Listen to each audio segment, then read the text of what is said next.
ಯಶಸ್ಸು ಅಂದ್ರೆ ವೇದಿಕೆಯಲ್ಲಿ ನಿಲ್ಲೋದು ಮಾತ್ರ ಅಲ್ಲ, ನಮ್ಮ ಹಿಂದೆ ನಿಲ್ಲುವವರನ್ನು ಗೌರವಿಸುವುದು.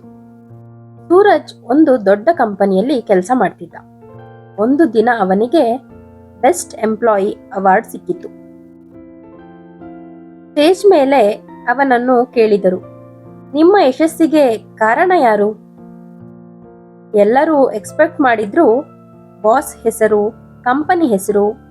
ಆದ್ರೆ ಸೂರಜ್ ಹೇಳಿದ, ನನ್ನ ಹೆಂಡತಿ. ಜನರು ಅಚ್ಚರಿಯಿಂದ ನೋಡಿದರು.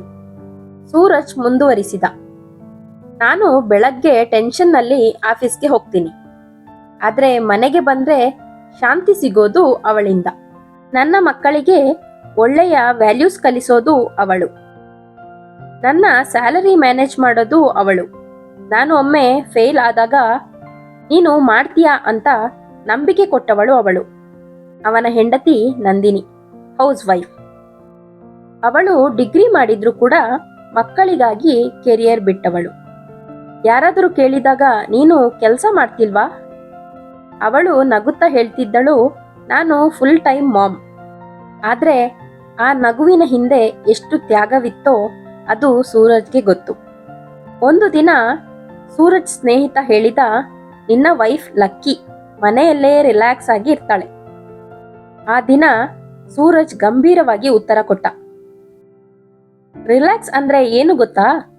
ಮಾರ್ನಿಂಗ್ 5 ಗಂಟೆಯಿಂದ ನೈಟ್ 11 ತನಕ ನಿಲ್ಲದೆ ಕೆಲಸ ಮಾಡೋದು ರಿಲ್ಯಾಕ್ಸ್ ಅಂದ್ರೆ.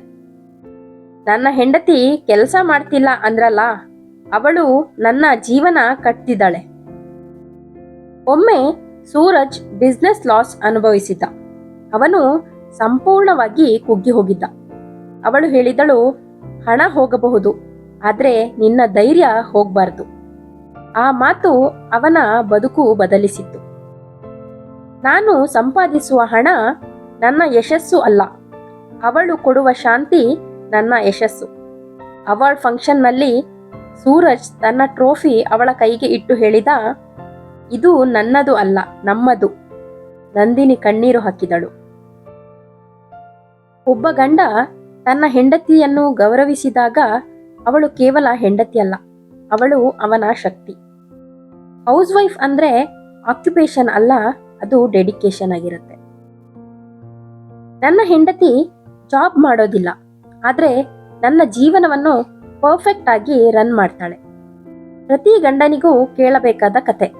ಹೆಂಡತಿ ಕೇವಲ ಮನೆ ಕೆಲಸ ಮಾಡುವವಳು ಅಲ್ಲ, ಅವಳು ನಿಮ್ಮ ಹೆಮ್ಮೆ. ಈ ಕತೆ ನಿಮಗೆ ಇಷ್ಟವಾಗಿದ್ದಲ್ಲಿ ನಿಮ್ಮ ಅನಿಸಿಕೆ ಅಭಿಪ್ರಾಯಗಳನ್ನು ಕಮೆಂಟ್ ಸೆಕ್ಷನ್ ಅಲ್ಲಿ ಕಮೆಂಟ್ ಮಾಡಿ, ಲೈಕ್ ಮಾಡಿ, ಶೇರ್ ಮಾಡಿ. ಸಬ್ಸ್ಕ್ರೈಬ್ ಮಾಡದೇ ಇದ್ರೆ ಸಬ್ಸ್ಕ್ರೈಬ್ ಮಾಡಿ. ಮತ್ತೆ ಮುಂದಿನ ಹೊಸ ಕಥೆಯೊಂದಿಗೆ ಸಿಗೋಣ. ನಮಸ್ಕಾರ.